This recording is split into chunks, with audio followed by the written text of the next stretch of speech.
Andrew, Sephora, Elisabeth et moi, on traverse souvent cette salle, pleine de chaises vides. Heureux de la voir pleine de chaises pleines.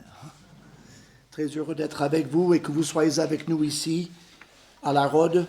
Quand on a acheté ce lieu, alors je ne sais pas, l'ancien propriétaire, c'est un monsieur qui n'a aucune prétention d'être sauvé ni rien. Mais quand il nous a rencontrés, il a dit « Ah, la Rhode va devenir le centre mondial baptiste. » Comment il a trouvé ça? Mais même le maire a dit récemment « Votre présence a redonné de la vie au village. » Alors on prie que ce soit la vie spirituelle aussi qui vienne au village de la Rhode. Nous sommes...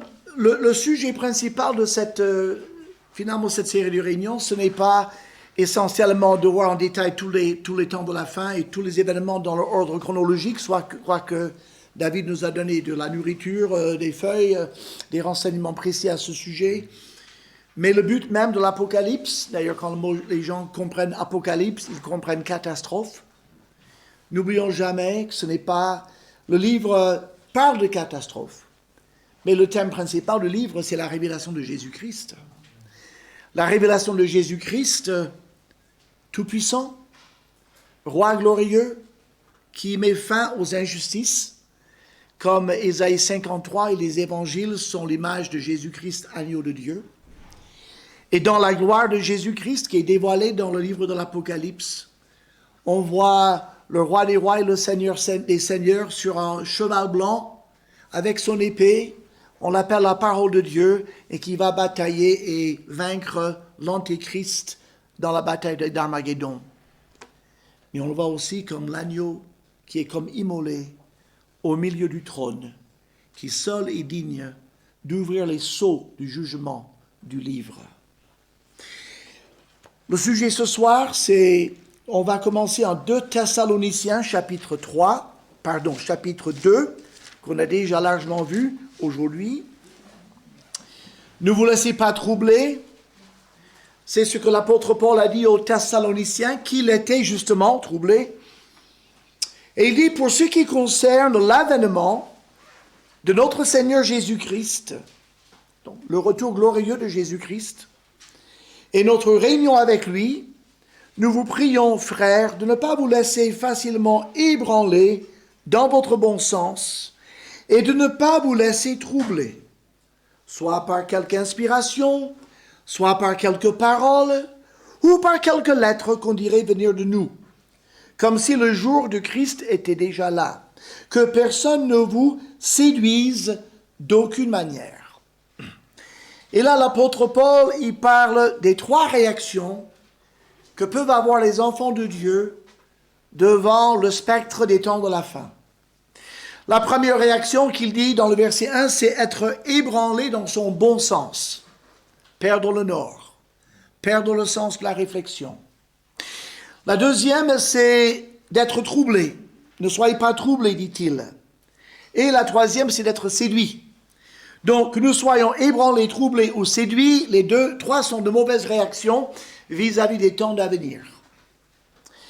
Cela veut dire que si nous comprenons bien toutes ces questions, selon la parole de Dieu, le résultat, c'est que nous serons consolés. Et dans sa lettre précédente, aux Thessaloniciens, chapitre 4, quand il décrit l'enlèvement de l'Église, son déroulement, comment termine-t-il ce passage? Consolez-vous donc les uns les autres par ces paroles.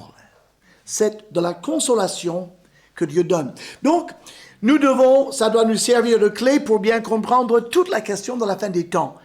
Suis-je consolé par les promesses de Dieu, par les réponses de Dieu? Alors, quand on se place dans notre situation, nous, les enfants de Dieu, faisant partie de l'Église de Jésus-Christ, arrivés, nous pensons, vers la fin de la dispensation de l'Église,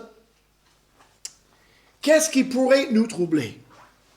Jésus n'a pas dit au royaume d'Israël ou aux païens que votre cœur ne se trouble pas, croyez en Dieu et croyez en moi. Il a dit à ses disciples.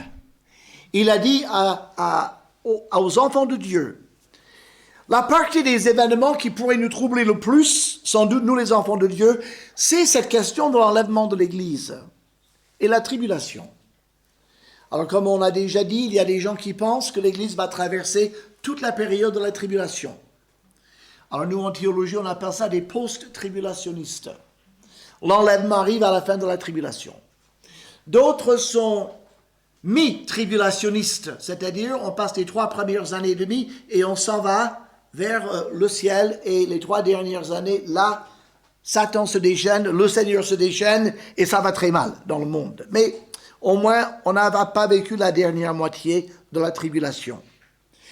Il y a un autre enseignement qui est assez largement répandu, même parmi les évangéliques, et surtout les évangéliques extrêmement sérieux, c'est cette idée qu'il y aura un enlèvement partiel, c'est-à-dire que avant la tribulation, ceux qui sont vainqueurs, c'est comme ça qu'ils s'expriment, les vainqueurs, les chrétiens qui vont bien, les chrétiens spirituels, les chrétiens qui sont prêts, les chrétiens qui veillent, vont partir à l'enlèvement avant le début de la tribulation. Et ceux qui ont été charnels, ceux qui s'éloignaient de Dieu, ceux qui ne sont pas des vainqueurs, ceux qui ne sont pas des fils de Dieu, ça aussi c'est une manière de l'enseigner. Ils disent dans l'église de Jésus-Christ, il y a les fils de Dieu qui échappent à la tribulation. Puis il y a les enfants de Dieu, c'est une caste inférieure qui, eux, traversent la tribulation. Ça s'appelle l'enlèvement partiel de l'Église. Je me souviens, il y a peut-être 30 ans de ça, à Toulouse, une des femmes de notre Église est venue me voir. J'ai un monsieur qui est venu, c'est un homme, il prie 4 heures par jour, il passe 5 heures par jour à lire la Bible, on fait des études qui durent 3 heures, etc. Et j'aimerais bien qu'il vienne à l'église parce qu'il a une tellement profonde spiritualité, ça va nous réveiller. Qu'on ait besoin d'être réveillé, je ne le nie pas. Mais en puisant un peu plus loin, en fait, il croyait à l'enlèvement partiel. Et il voulait être sûr que les gens de notre église étaient tous des vainqueurs et qu'on partirait au début, plutôt avant la tribulation, et qu'on ne soit pas des simplement enfants de Dieu de la caste inférieure qui, eux, vont casquer pendant 7 ans. On ne peut pas dire autrement. Alors, donc, voilà un peu les 3 idées qui sont dans le monde évangélique, très largement, et qui troublent, et c'est normal que ça trouble les enfants de Dieu. Donc, l'objectif de cette convention, vous l'avez déjà entendu, c'est de ne pas rassurer les enfants de Dieu en vous disant que nous ne souffrirons jamais pour Christ. Jésus a dit, vous aurez des tribulations dans le monde. Il a dit ça avant de partir. La vaste majorité de l'Église de Jésus-Christ au cours des 27 derniers siècles ont été persécutés pour leur foi. Ce que nous vivons depuis 150 ans en France, en Europe occidentale et aux États-Unis, au Canada et quelques autres pays, c'est tout à fait exceptionnel dans l'histoire de l'Église. C'est grâce au don de la réforme, aux valeurs judéo-chrétiennes, à la découverte de la démocratie et surtout à la séparation entre l'Église et de l'État et la liberté de conscience qui en résulte. C'est à cause de ça qu'on ne souffre pas. Mais dans beaucoup d'autres endroits dans le monde, les chrétiens souffrent atrocement. Donc ne pensons pas que parce que nous ne souffrons pas dans notre génération, que l'Église de Jésus a échappé à toute persécution, à toute souffrance. Elle a souffert comme son Seigneur. Mais s'agissant de la tribulation, il y a plus que de la souffrance. Il y a une séduction, il y a un homme du péché, il y a le temple qui est reconstruit, il y a une statue qui parle, il y a un faux prophète, et ça finit par la bataille d'Armageddon.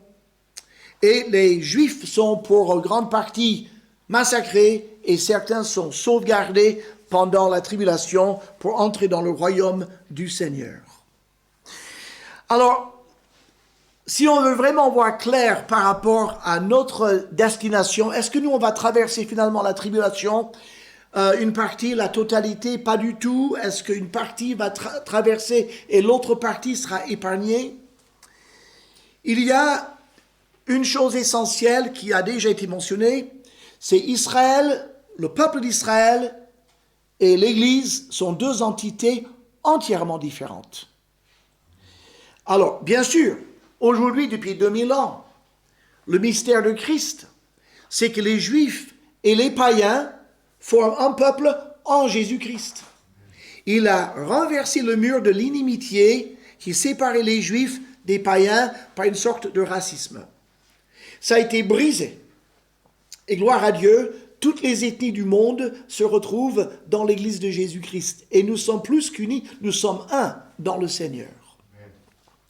Mais s'agissant du peuple d'Israël, avant l'arrivée de la Pentecôte, avant la création de l'âge de l'Église, 4/5 de la Bible sont adressés à Israël directement.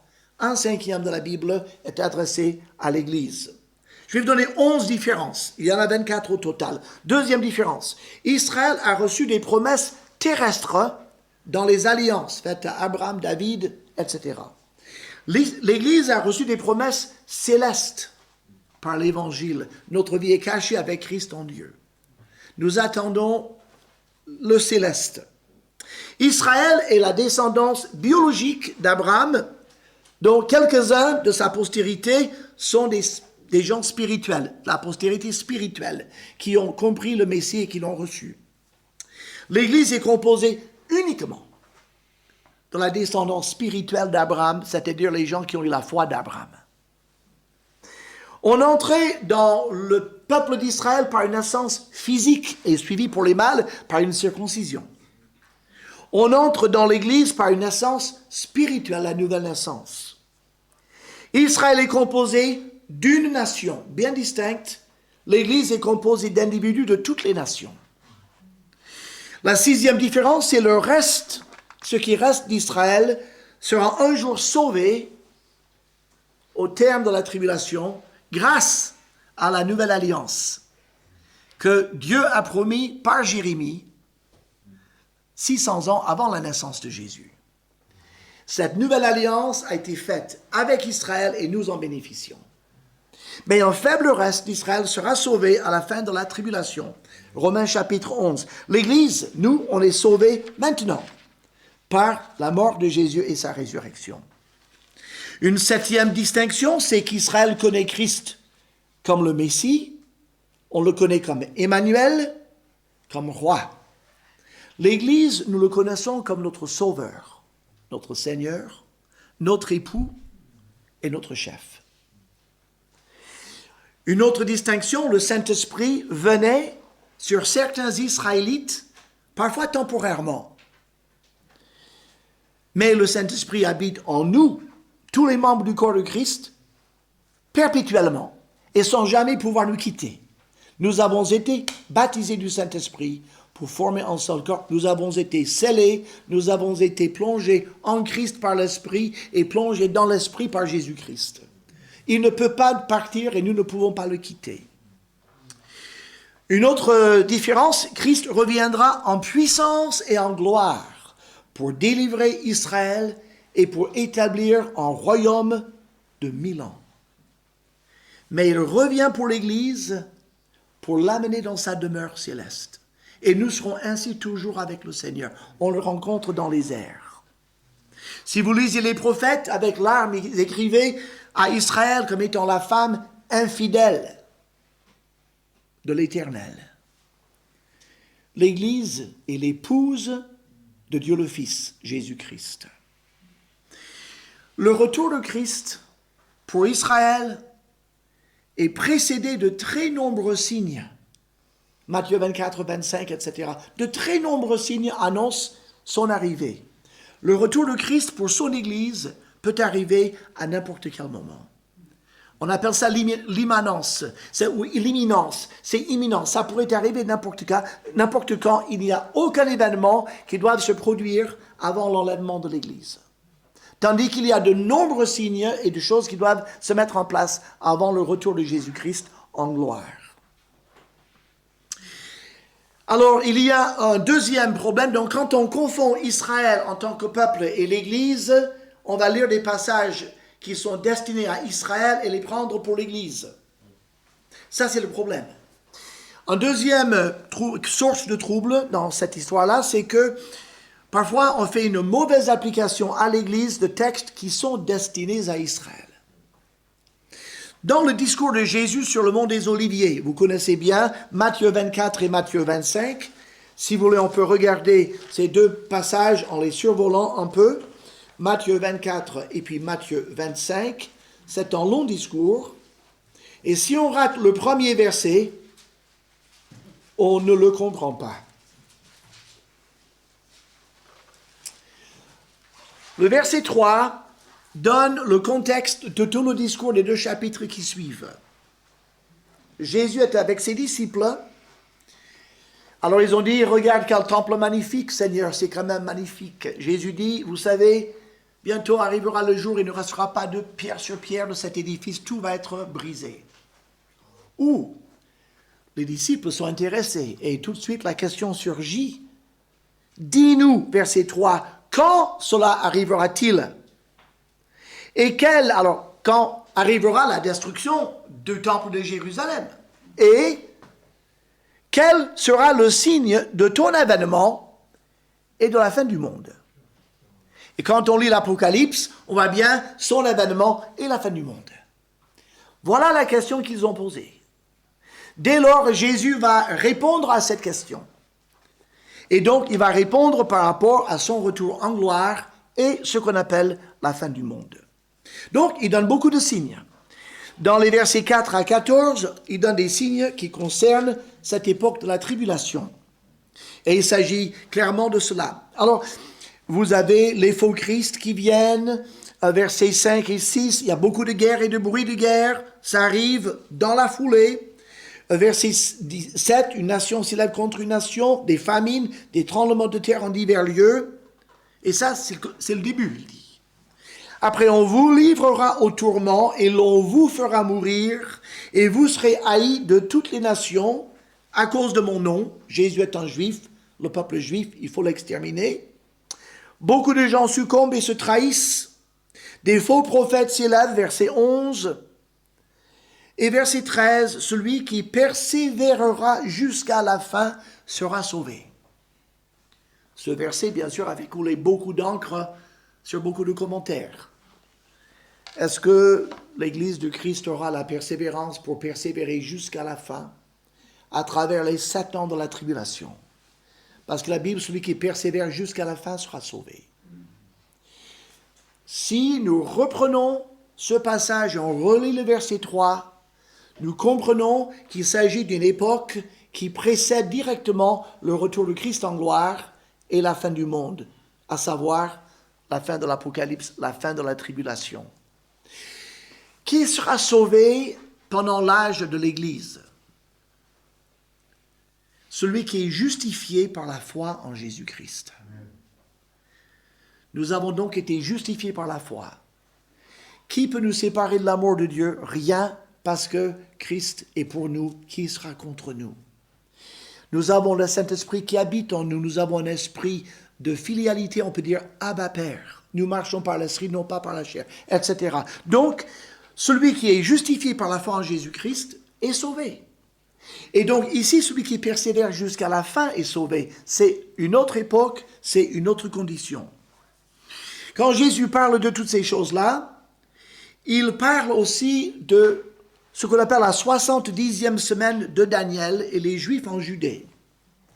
Dans le verset 15 et 16, il dit « C'est pourquoi lorsque vous verrez l'abomination de la désolation dont a parlé le prophète Daniel, établi en lieu saint, que ceux qui seront en Judée fuient dans les montagnes, que celui qui sera sur le toit ne descende pas pour prendre ce qui est dans sa maison, etc. » Il dit, verset 19, « Malheur aux femmes qui seront enceintes et à celles qui allaiteront en ces jours-là. Priez pour que votre fuite n'arrive pas en hiver, ni un jour de sabbat. » Ce sont les questions qui concernent le peuple habitant en Judée. On le comprend bien. Ils doivent quitter leur domicile immédiatement. Ils doivent partir vers un lieu pour fuir en danger. Et si ce n'est pas en hiver, ce serait mieux parce que dans les rivières desséchées de la Judée, on peut avoir des déluges instantanés. S'il y a une chute de pluie, ça peut balayer toutes les personnes qui marchent dans ces lits de rivières, qui sont plus faciles à négocier que le terrain d'à côté. etc. Et donc, on voit bien que ça ne s'agit pas ici de l'épouse de Christ, de l'Église du Seigneur, répandue sur le monde. Il s'agit de Juifs vivant en Judée qui doivent s'échapper très rapidement car il y a danger. Alors, nous voyons que la détresse augmente. Et puis, dans les versets 21 à 30, il parle de ce que Jésus revient visiblement. Verset 21, « La détresse sera si grande qu'il n'y en a point eu de pareil depuis le commencement du monde jusqu'à présent et qu'il n'y en aura jamais.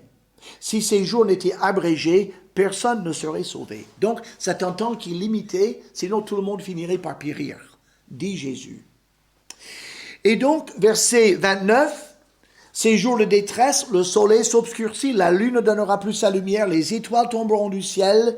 Verset 30, le signe du Fils de l'homme paraîtra dans le ciel, toutes les tribus de la terre se lamenteront et elles verront le Fils de l'homme venant sur les nuées du ciel avec puissance et avec une grande gloire. Et il rassemble ses élus des quatre extrémités des cieux, puis il établit son règne. Donc le royaume vient puissamment, visiblement, pour mettre fin à un temps de détresse terrible.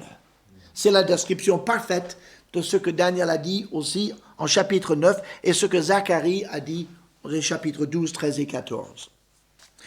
Il y a un passage qui nous interpelle très souvent et qu'on applique très souvent à l'Église. Nous lisons dans les versets 40 et 41. Alors, de deux hommes qui seront dans un champ, l'un sera pris et l'autre laissé. De deux femmes qui moudront à la meule, l'une sera prise et l'autre laissée. La première fois qu'on lit ça, avec les yeux d'un enfant de Dieu, faisant partie de l'Église de Jésus-Christ, on dit, mais c'est l'enlèvement. À la fin de ce terrible problème de détresse, les chrétiens seront enlevés juste à la fin de la tribulation. C'est ce qu'on pourrait penser. Mais il faut voir le contexte. Regardez le contexte, verset 36. « Pour ce qui est du jour et de l'heure, personne ne le sait, ni les anges des cieux, mais le Père seul.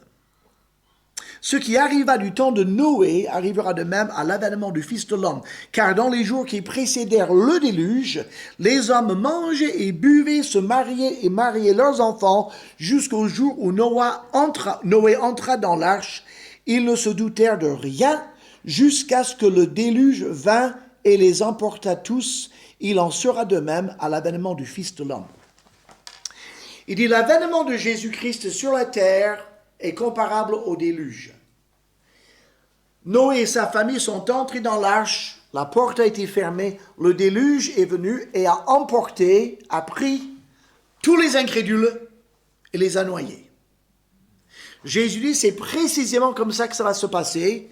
Quand il descendra, il prend tous les méchants, il les prend soudainement et ils vont vers le jugement. Tous ceux qui ont reçu la marque de la bête, ceux qui ont adoré l'image de la bête et la bête et tout ça vont être pris et amenés en jugement. Sinon, il n'y a pas de comparaison entre le déluge et l'avènement du Fils de l'homme. Donc, contrairement à ce qu'on pourrait penser, c'est pas le chrétien du Nouveau Testament qui est enlevé, c'est le méchant qui est emporté par le déluge de la colère de Dieu au retour de Jésus-Christ.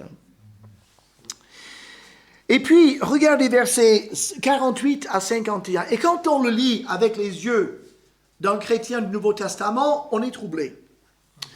Alors, il parle de serviteurs fidèles, verset 45, ça ne fait de peine à personne.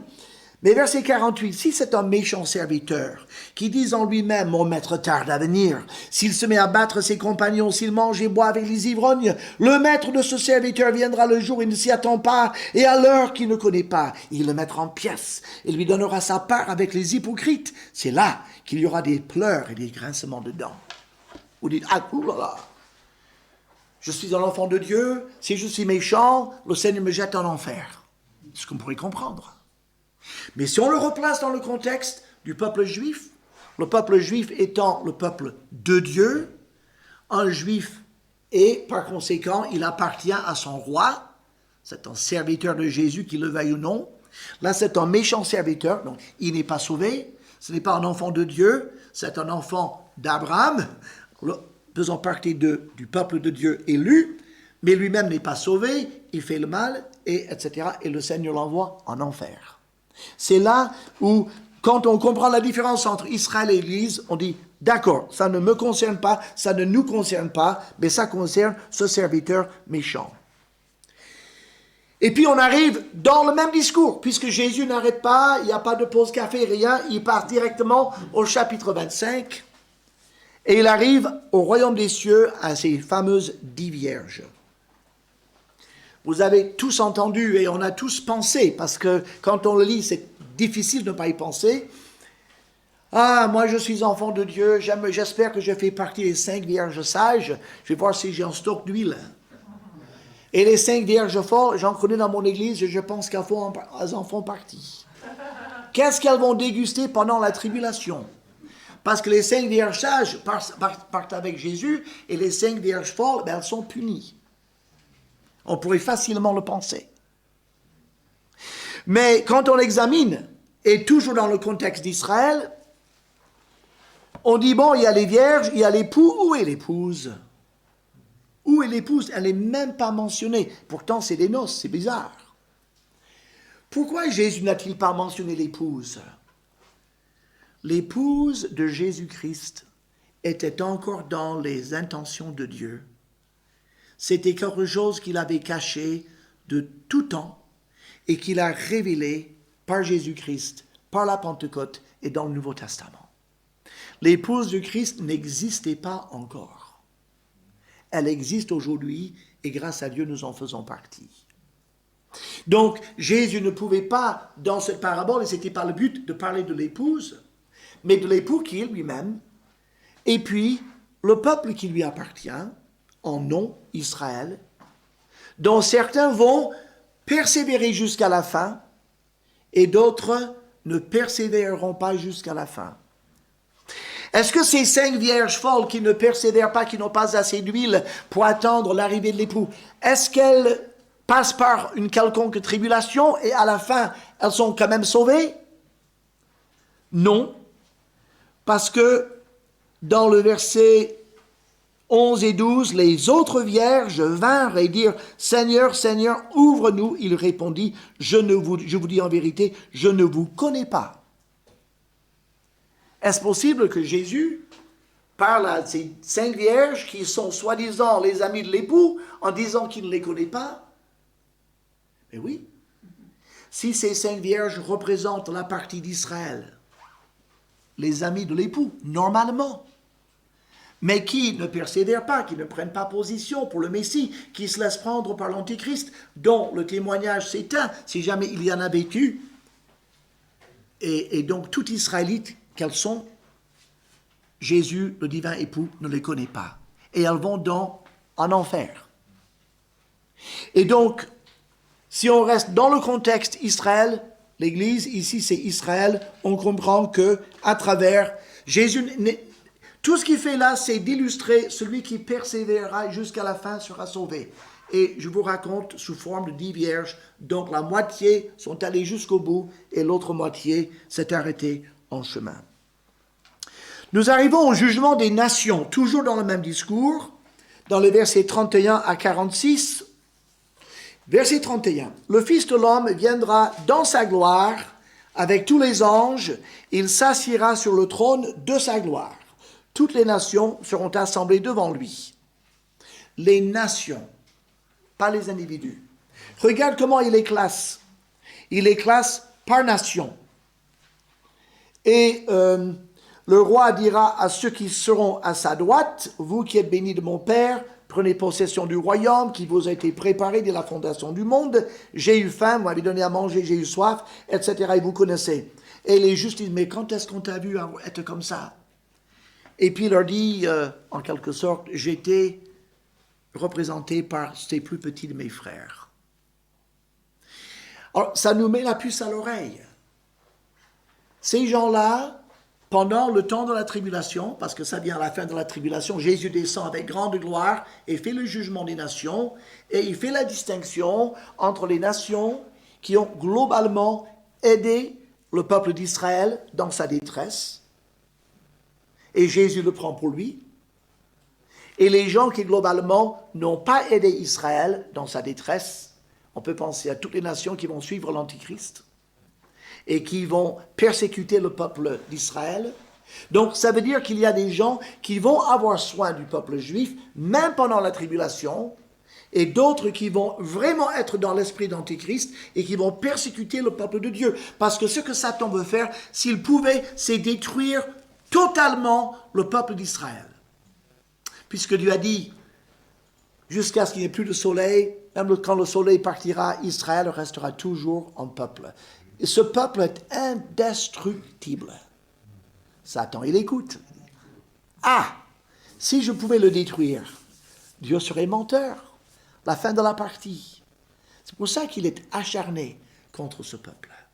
Et là, vous avez des gens qui vont aider ce peuple. Et Jésus leur dit, écoutez, c'est mes frères de chair. Vous les avez soutenus, vous les avez aidés. Et qu'est-ce qu'il dit? Il dit, vous venez dans le royaume de mon Père. Et le royaume de son Père, c'est le millénium. Et ces nations-là vont entrer dans le millénium et vivre dans le millénium. Ça constituera la population humaine du millénium.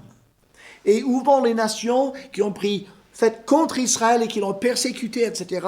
La Bible dit, ils vont directement en enfer. Et donc, ils vont à la mort, au châtiment éternel. Donc, c'est un jugement basé sur comment vous avez traité le plus petit de mes frères qui arrive à la fin de la tribulation et qui conditionne l'entrée dans le royaume millénaire de Jésus-Christ. C'est donc un jugement qui vient ponctuer la tribulation. Et donc, si n'importe lequel des textes qu'on vient de voir s'appliquait aux chrétiens de l'âge de la grâce, il y a de quoi être troublé. Mais si, effectivement, comme Jésus donne la réponse à la question qui lui est posée, il s'agit de la fin des temps, de la tribulation, de son retour glorieux et de son règne millénaire, alors tout a du sens. Et c'est appuyé par les révélations de l'Apocalypse, par les prédictions de Daniel, par les prédictions du prophète Zacharie et bien d'autres encore. Alors maintenant, revenons à cette question de la doctrine dans l'enlèvement partiel de l'Église, c'est-à-dire les bons chrétiens partent et les mauvais chrétiens sont punis en passant par la tribulation. Alors, un passage est en Luc 21, 36, qui est un passage parallèle à celui qu'on vient de voir. Luc 21, verset 36. Maintenant, mettons-nous dans la peau de celui qui pense les spirituels vont partir avec Jésus à l'enlèvement et les charnels vont rester pendant la tribulation. Mettez-vous dans cet esprit-là et vous allez voir comment on peut comprendre ce verset.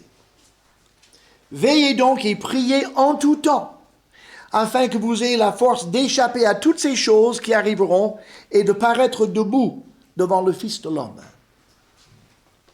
Et ça s'adresse à des gens qui auront traversé la tribulation. Tenez ferme, vous qui étiez charnels, mais à travers la tribulation, il faut veiller et prier, et puis vous pouvez finalement être sauvés. Vous avez raté l'enlèvement, mais par la tribulation, vous pouvez être sauvés. Philippiens chapitre 3 est un autre verset sur lequel ces chrétiens sont de vrais chrétiens, il n'y a pas de doute, s'appuient.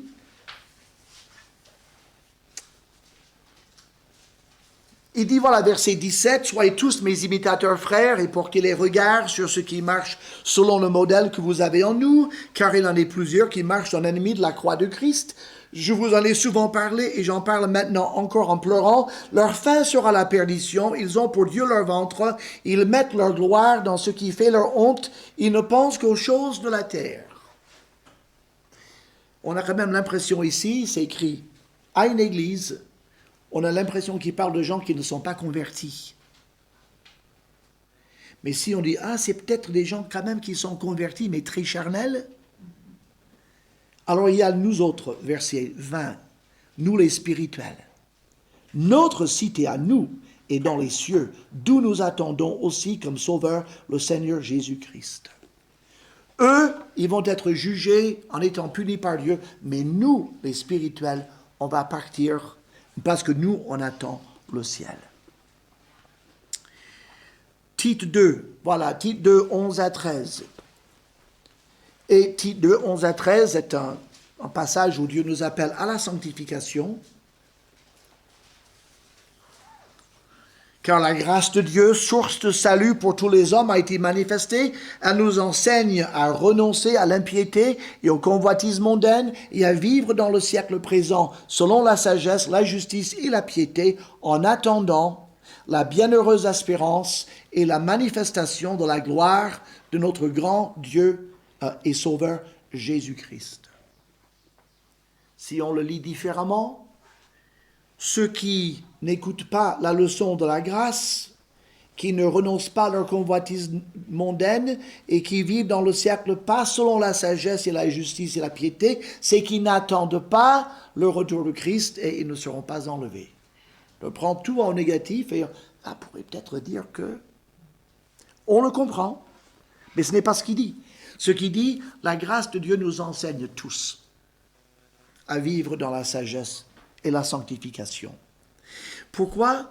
Parce que nous sommes promis à une espérance bienheureuse. Ça devrait nous motiver. Si le Seigneur voulait enlever les spirituels et pas les charnels, il ne parlerait pas de la bienheureuse espérance du croyant comme un encouragement à tous les enfants de Dieu à obéir.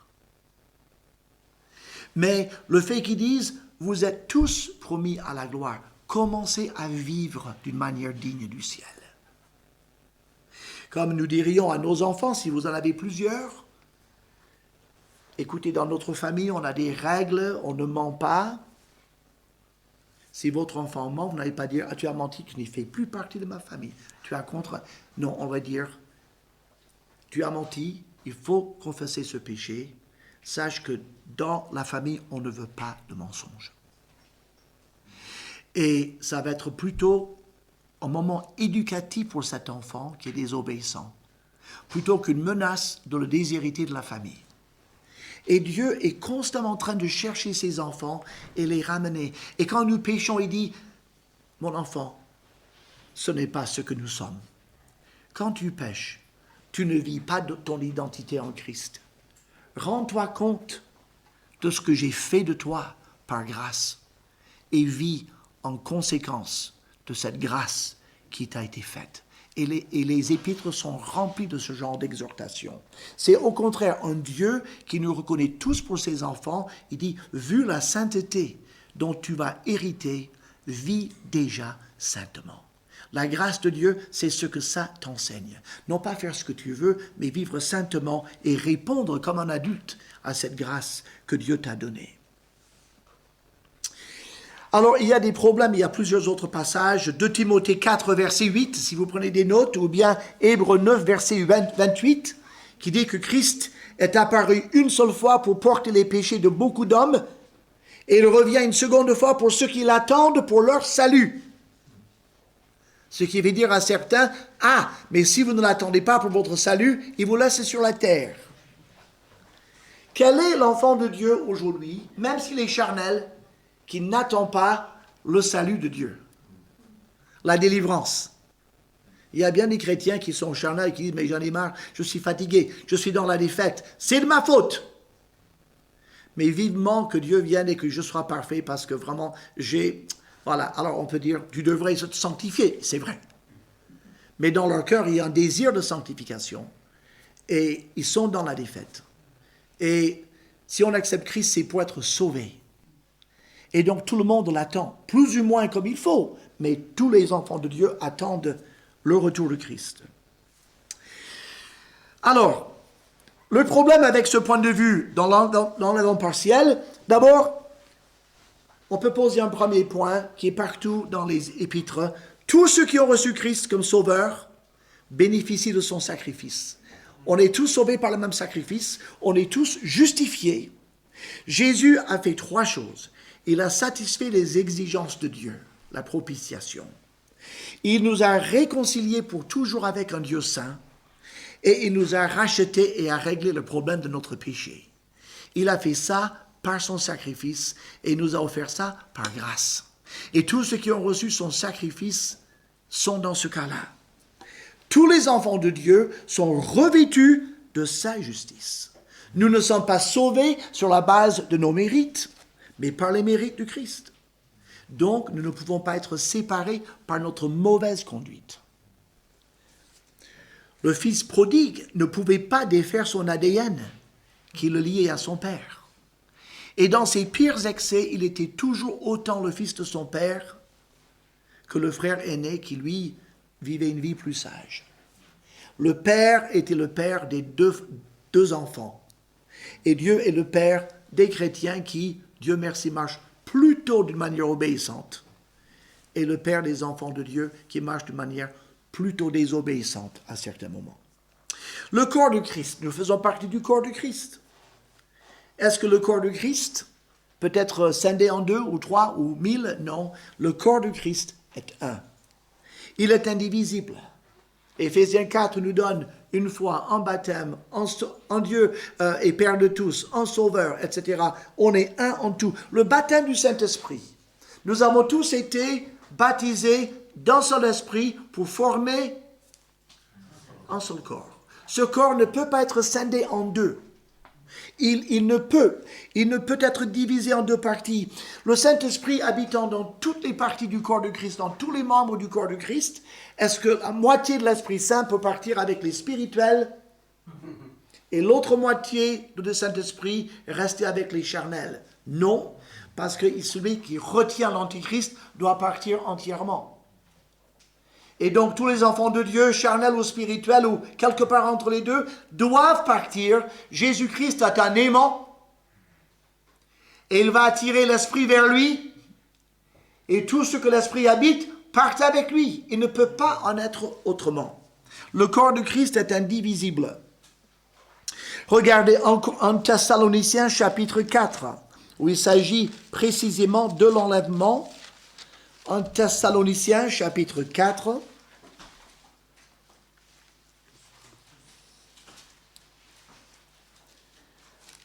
verset 15. Voici en effet ce que nous vous déclarons d'après la parole du Seigneur. Nous les vivants, restés pour l'avènement du Seigneur, nous ne devancerons pas ceux qui sont morts, car le Seigneur lui-même a un signal donné à la voix d'un archange et au son de la trompette de Dieu descendra du ciel et les morts en Christ ressusciteront premièrement. Pensez-vous que parmi les morts en Christ, il y en a qui étaient charnels? Est-ce que seuls les croyants morts qui étaient spirituels ressuscitent? Ce n'est pas précisé. Ils disent les morts en Christ, tous ceux qui sont décédés, sauvés, ressuscitent. Et si tous les morts, quelle que soit leur condition spirituelle pendant leur vie, ressuscitent, nous les vivants, quelle que soit notre condition spirituelle, nous partons. L'Écriture ne fait aucune distinction entre les uns ou les autres. C'est vous êtes morts en Christ, vous êtes décédés avant l'enlèvement, vous ressuscitez et vous partez. Vous êtes vivants au moment de l'enlèvement, vous êtes transformés et vous partez. Il n'y a aucune indication qu'il peut y avoir une partialité là. En Corinthiens chapitre 15, c'est le grand chapitre de la résurrection. Regardez en Corinthiens 15, versets 3 et 4. Je vous rappelle, frères, l'évangile que je vous ai annoncé, que vous avez reçu, dans lequel vous avez persévéré, et par lequel vous êtes sauvés, si vous le retenez tel que je vous l'ai annoncé. Autrement, vous auriez cru en vain. Je vous ai enseigné avant tout, comme je l'avais aussi reçu, que Christ est mort pour nos péchés, selon les Écritures, qu'il a été enseveli et qu'il est ressuscité le 3e jour, selon les Écritures. D'après ce passage, quel pourcentage des personnes qui croient l'Évangile sont sauvées? Quel pourcentage? 100%. Tous ceux qui croient à ça sont sauvés. Il dit, c'est l'Évangile par lequel vous êtes sauvés. Alors maintenant, si vous le modifiez, Jésus n'est pas ressuscité physiquement, Jésus n'est jamais mort physiquement, là vous avez un problème, là vous n'êtes pas sauvés. Mais si vous croyez, il dit, l'Évangile tel que je vous l'ai annoncé, vous êtes sauvés. C'est l'Évangile qui vous sauve. Si l'Évangile nous sauve, c'est le même Évangile qui a sauvé tous les enfants de Dieu. C'est le même Évangile qui doit les amener au ciel. Dans les versets 23 du même chapitre, il dit « Christ est ressuscité d'abord, Christ comme prémisse, puis ceux qui appartiennent à Christ. » Qui appartient à Christ? Uniquement les croyants spirituels de l'Église ou aussi les croyants désobéissants? Ça appartient à Christ. Tous ceux qui appartiennent à Christ ressuscitent. Qui est changé? Qui est transformé et glorifié? Les corps de qui est glorifié? Regardez verset 51. Verset 51, voici, je vous dis un mystère, nous ne mourrons pas tous. Ça, tous les chrétiens ne mourront pas. Certains seront la dernière génération et verront l'enlèvement sans passer par la mort. Donc nous ne mourrons pas tous, mais tous, nous serons changés. À qui écrit-il ce verset? À l'église spirituelle des Éphésiens, à l'église missionnaire des Philippiens. Il écrit à l'église des Corinthiens, dont beaucoup d'entre eux ne donnerait pas cher de leur salut, à Corinthe. Et pourtant, Paul ne met jamais en doute le salut de chacun des saints à l'église de Corinthe. On en discipline, on les reprend, mais ne remet jamais en question leur salut. Et ne les sépare jamais des autres croyants qui croient à l'Évangile, qui vont être changés, glorifiés et amenés au ciel. S'il y a une chose qui est claire, Dieu ne divise pas le corps de Christ en plusieurs parties, le corps part. Pourquoi y a-t-il la tribulation? Vous dites alors, si ce n'est pas pour purifier les chrétiens, c'est pourquoi? Et on revient Israël. Regardez Zacharie chapitre 13, si vous le voulez bien.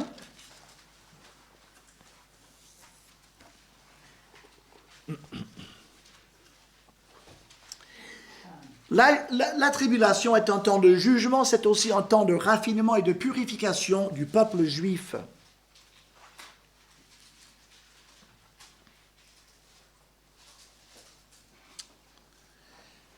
Verset 7 est une prédiction du rejet du Messie. Épée, lève-toi sur mon pasteur, Jésus, et sur l'homme qui est mon compagnon. Qui est l'homme qui est le compagnon de l'Éternel? C'est Dieu le Fils. Dit l'Éternel des armées, frappe le pasteur. Jésus a été frappé. Que les brebis se dispersent, la diaspora du peuple juif. Je tournerai ma main vers les faibles. Maintenant, regardez, dans tout le pays, donc ceux qui reviennent dans le pays de l'Éternel, les 2/3 seront exterminés, périront. Et l'autre tiers restera. Je mettrai ce tiers dans le feu. Pas le feu de l'enfer, regardez bien. Et je le purifierai comme on purifie l'argent, je l'éprouverai comme on éprouve l'or, il invoquera mon nom, ce tiers qui reste, et je l'exaucerai, je dirai, c'est mon peuple, et il dira, l'Éternel est mon Dieu. Et comment vont-ils arriver à ça? De dire, Jésus est le Messie, et l'Éternel est mon Dieu. Regardez un des versets que nous aimons le plus possible dans la Bible, Zacharie 12, verset 10.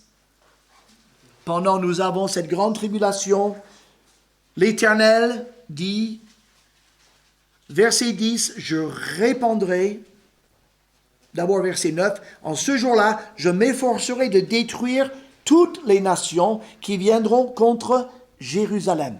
Donc il parle de son peuple juif. Alors, à ce moment-là, je répandrai sur la maison de David et sur les habitants de Jérusalem un esprit de grâce et de supplication, et ils tourneront les regards vers moi, celui qu'ils ont percé, ils pleureront sur lui comme on pleure sur un fils unique. Et verset 1er du chapitre 13, en ce jour-là, une source sera ouverte pour la maison de David et les habitants de Jérusalem pour le péché et pour l'impureté. Le temps de la tribulation, qu'on appelle le temps de l'angoisse de Jacob, est pour exercer les jugements sur l'Antéchrist et les impies de la terre, en même temps pour purifier un faible reste et de l'amener à une conversion qui sera l'éclatement de la grâce de Dieu où Israël est regreffé sur l'olivier de laquelle il avait été sectionné pendant un temps, et commencera la gloire de Dieu. La nouvelle alliance faite avec Israël en Jérémie 31 est accomplie. Et Israël, cet Israël racheté, nous rejoint parmi les rachetés du Seigneur. Donc, Jésus va utiliser la tribulation pour purifier son peuple. Il nous donne des détails précis. Mais nous, qui peut nous purifier? Mais le sang de Jésus nous purifie de tout péché. Si nous confessons notre péché, il est fidèle et juste pour nous purifier. Il ne le fait pas en un seul jour, comme avec Israël en Zacharie 12. Il le fait continuellement. Et puis, je suis persuadé, dit Paul en Philippiens 1,6, je suis persuadé que celui qui a commencé en vous cette bonne œuvre, la sanctification, la rendra parfaite pour le jour de Jésus-Christ. Il s'adresse à tous les enfants de Dieu. Tous ceux qui font partie du corps de Christ, il dit, j'ai commencé à vous sanctifier et je vous sanctifierai entièrement. En Éphésiens 5, Christ est l'époux, l'Église est l'épouse. Il dit, il va présenter à lui-même son épouse, sans tache, ni ride, ni rien de répréhensible, sainte et glorieuse. Qui donc nous purifie? C'est notre Sauveur. Et il le fait, et il le fera. Donc, nous ne pouvons pas croire à l'enlèvement partiel de l'Église. Alors, que penser de l'enlèvement de l'Église au milieu ou à la fin de la tribulation?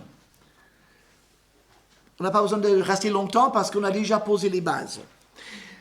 Si Israël est vraiment une autre entité que l'Église, et si la tribulation est un temps d'angoisse et de trouble pour amener le peuple d'Israël à la repentance et à la conversion, si c'est ça le but de la tribulation, il est évident que l'Église n'est destinée à traverser aucune partie de la tribulation.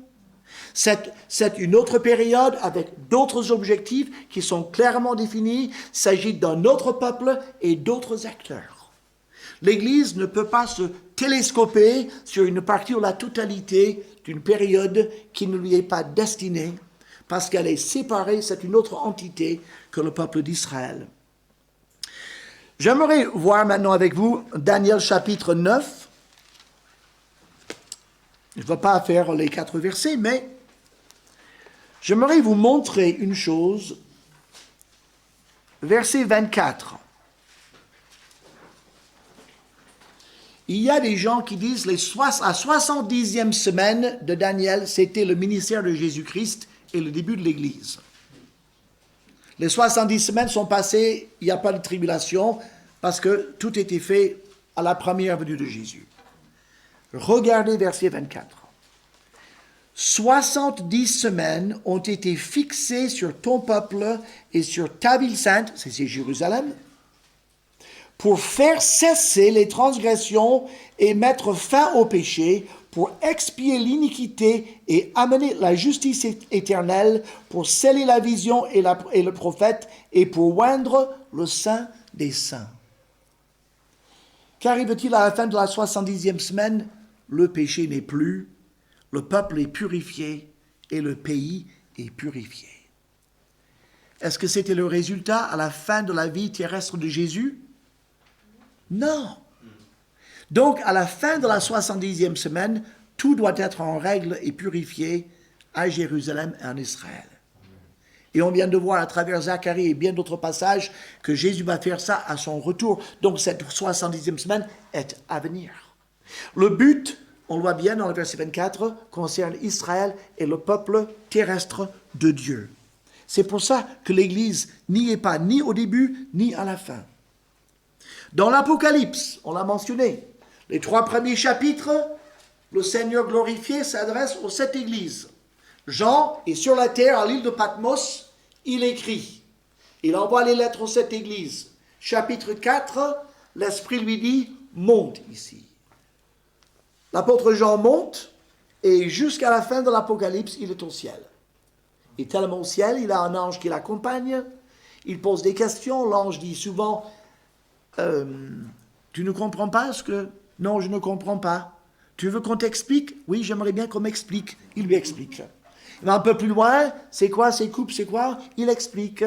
Il entend des 24 vieillards, des 4 êtres vivants, il entend des anges, des gens dans le ciel, il voit des âmes issues de la grande tribulation, il est au ciel.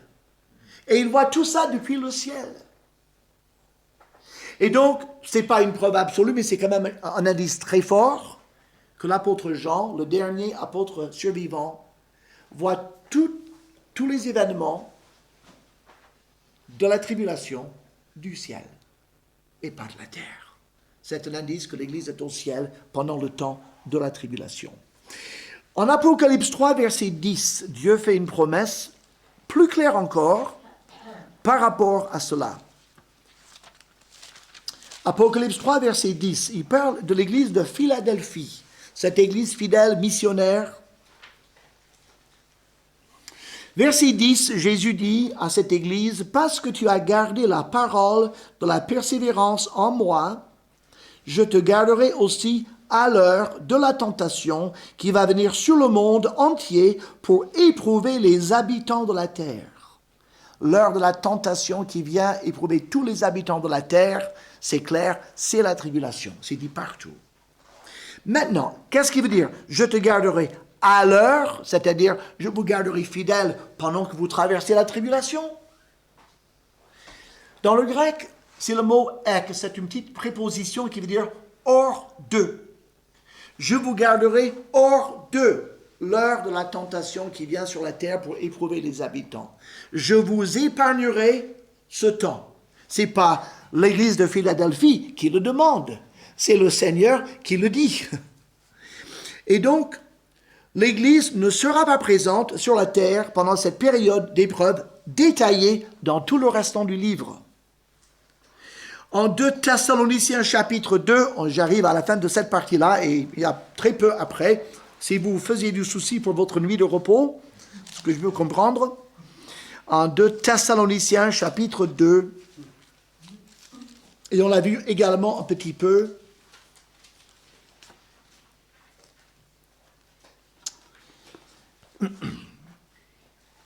on avait dit, oui, le Seigneur est venu, vous avez raté le coche, comme on dit, c'est dommage pour vous, qu'est-ce que vous allez déguster? L'apôtre Paul dit, calme, calme. Il dit, avant le retour glorieux de Jésus-Christ, verset 3, alors il faut suivre l'événement là. Avant qu'il ne vienne, il y aura l'homme du péché, le fils de la perdition. Il viendra d'abord. L'adversaire de ce qui s'élève au-dessus de tout ce qu'on appelle Dieu, de ce qu'on adore, jusqu'à s'asseoir dans le temple de Dieu, se proclamant lui-même Dieu. Est-ce que vous avez vu ça encore? Non. Il n'y a pas de temple, il n'y a pas d'antéchrist, il n'y a rien de ça encore. Mais ça doit venir. Mais il dit, attendez, il ne peut pas venir encore, dit Paul aux Thessaloniciens. Verset 6, parce que il y a quelque chose qui le retient. Et le verset 7, c'est plus clair, il faut seulement que celui, donc c'est une personne, qui le retient, encore est disparu. Donc, les gens disent, les faux prophètes disent, Christ est revenu et vous l'avez raté. Paul dit non, non, non, non, non, non, non, non, non. Quand il reviendra en gloire, ça sera pour écraser l'Antéchrist. Donc l'Antéchrist doit venir avant lui. Mais l'Antéchrist ne peut pas venir avant que celui qui l'empêche de se manifester disparaisse.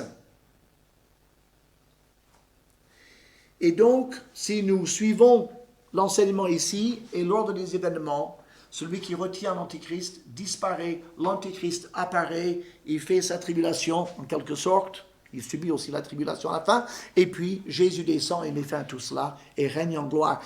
Là, dans ce chapitre-là, la chronologie est très très claire. Quelqu'un a posé la question, et là, je n'ai pas besoin de faire très longtemps. Qu'est-ce qu'on va faire pendant la tribulation? Alors, c'est vrai que 7 ans à jouer de la harpe et à monter sur des nuages, ça peut paraître lassant. Je ne crois pas que, de toute façon, rien ne nous lassera dans l'éternité. Que fait l'Église? Oui, parce que si on ne traverse pas la tribulation, elle fait quelque chose. Le tribunal de Christ est la première chose, sans doute, que nous allons connaître en montant au ciel à la rencontre du Seigneur dans les airs. Le tribunal de Christ. Pour répondre à cet argument, et les spirituels et les charnels, c'est quand même injuste que le Seigneur les fasse tous bénéficier du ciel, alors que les autres l'ont servi fidèlement et que les autres ont traîné les pieds. C'est pas normal que tout le monde reçoive la même gloire. Oui, et ça ne sera pas le cas. Si on est au ciel, on bénéficie de la présence de Dieu, il y a une évaluation extrêmement sérieuse qui va avoir lieu. Ça s'appelle le tribunal du Christ. On appelle en grec le siège Béma. C'est un mot qui venait des jeux. On avait une estrade, on mettait les arbitres et les juges des jeux, et à la fin, les vainqueurs venaient et on distribuait des récompenses, des trophées aux vainqueurs des divers jeux. C'est un endroit donc d'évaluation par Jésus-Christ de chacun d'entre nous et la réception ou non de récompenses. 1 Corinthiens chapitre 3, vous connaissez, on ne va pas le prendre maintenant. Alors il dit, par contre, pour tous les rachetés, il y a un fondement qui est inébranlable. Le fondement, c'est Jésus-Christ. Comme tous les rachetés ont un fondement de Jésus-Christ, tous les rachetés finissent au ciel. Après, chacun bâtit sur ce fondement d'une autre manière, avec d'autres matériaux. Et là, c'est le feu d'évaluation qui va faire voir ce qui a été fait pour Christ et selon sa volonté, et ce qui a été fait pour d'autres motivations. Nous sommes donc individuellement responsables de la manière dont nous bâtissons sur le fondement. Le feu évaluera l'œuvre de chacun. En 2 Timothée chapitre 2, vous avez 4 catégories de personnes. Et ça aide aussi pour ceux qui pensent qu'on peut perdre son salut. Quand vous trouvez un sujet traité en 3 lignes et qui traite tout le sujet en 3 lignes, il faut le retenir. 2 Timothée 2, 11 à 13. Cette parole est certaine. Si nous sommes morts avec lui, nous vivrons aussi avec lui. Ça, c'est tous les enfants de Dieu. Je suis associé à sa mort et à sa résurrection, et je ressuscite et je vis avec Christ. Tous les vrais croyants ressuscitent avec lui. Il y a quand même mieux, si nous persévérons, nous régnerons aussi avec lui. Il y a un règne pendant 1000 ans. Si nous le servons d'une manière persévérante, il y a des récompenses. Le croyant dit victorieux, le croyant qui marche avec Dieu. Si nous le renions, il nous reniera, le faux chrétien, qui n'a jamais été vraiment sauvé. Celui qui me renie devant les hommes, je le renie devant mon Père qui est dans les cieux. Et on peut facilement discerner entre les deux. La personne qui dit, vous savez, je suis loin du Seigneur, je sais que ma vie n'est pas comme il faut. D'ailleurs, je suis mal à l'aise souvent, je suis convaincu de péché. Je devrais revenir, mais j'aime mon péché, mais je sais que c'est pas bien. Sans doute quelqu'un de sauvé, mais dans la désobéissance. L'autre qui dit, oui, Jésus, bon là, je vois bien que ça fait votre affaire, vous êtes très sympathique, j'ai beaucoup aimé votre église, vous avez été avec moi dans ma détresse, mais bon, Jésus, ça, c'est notre hyperlement, ça, je ne sais pas qui il est, ni voilà. Bon, là, il a renié Jésus-Christ. Il n'a jamais été sauvé, même s'il a fait une prière. Et puis le 4e, si nous sommes infidèles, et ça peut nous arriver à tous, infidèles, pas fidèles. Il demeure fidèle car il ne peut se renier lui-même. Ça nous montre que si je pêche, et je pourrais dire je ne mérite pas le salut, le Seigneur me dit, de toute façon, tu ne l'as jamais mérité. Je te l'ai donné parce que c'est moi qui ai payé le prix. Et moi, je reste fidèle à ma promesse. C'est pour ça que tu vas être sauvé, pas parce que tu as été fidèle. Allons à le chrétien charnel, le non-chrétien, le chrétien vainqueur et le chrétien tout court en 4 lignes. Il y a une deuxième chose, la présentation de l'épouse à Jésus-Christ. Éphésiens 5, on peut se payer le luxe de regarder 2 derniers passages, puisqu'on est tout à fait à la fin. Verset 25 de Éphésiens 5, Marie, aimez vos femmes comme Christ a aimé l'Église et s'est livré lui-même pour elle, afin de la sanctifier après l'avoir purifiée par l'eau et la parole, afin de faire paraître devant lui cette Église glorieuse, sans tache, ni ride, ni rien de semblable, mais sainte et irrépréhensible.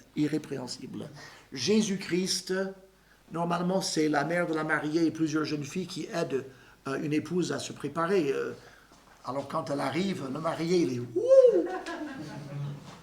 Ici, c'est mieux. C'est l'époux lui-même qui prépare son épouse. Parce qu'il est parfait et il va la rendre parfaite. Il va dire, voilà, ça c'est de l'épouse. Elle est parfaite, enfin. Maintenant, on va célébrer les noces de l'agneau.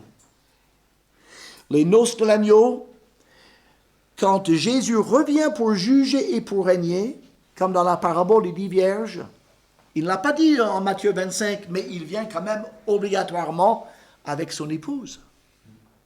Donc, quand Jésus revient sur la terre, il vient accompagné de son épouse. Nous descendons et nous régnons avec lui.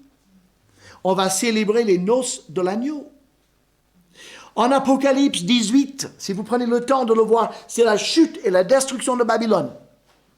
Ensuite, un chœur de louange dans le ciel par rapport à ce jugement. Et ensuite, c'est les noces de l'agneau. Apocalypse 19, 7 à 9. Puis le roi Jésus descend pour livrer la bataille d'Armageddon, vaincre l'Antichrist et établir son règne de paix. Toujours le chapitre 19. Et puis le chapitre 20, le millénium.